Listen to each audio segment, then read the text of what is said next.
आज या ठिकाणी शिवसेना नवी मुंबई आणि विजय नाहटा फाउंडेशन यांच्या वतीनं रोजगार मेळावा आयोजित करण्यात आलेला. प्रेमानात 2108 लोकांनी आपली नावं रजिस्टर केली होती.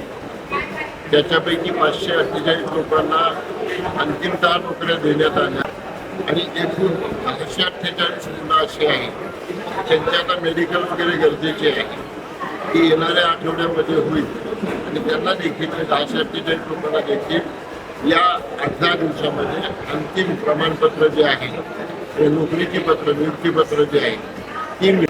आणि बाकीच्या लोकांच्या बाबतीमध्ये त्यांना आता फोन यायला सुरुवात होईल काहीच्या प्रॉब्लेम केले त्यामुळं खूप अतिशय सक्सेसफुल असा हा मेळावा झाला. या मुलांना आता प्रमाणपत्र आम्ही नियुक्तीपत्र दिली आणि खूप आनंद वाटला की आपल्या हातून काहीतरी समाजसेवा या तरुणींना कामाची प्रचंड गरज आहे. हे काम त्याचं कोऑर्डिनेशन खूप छान पद्धतीने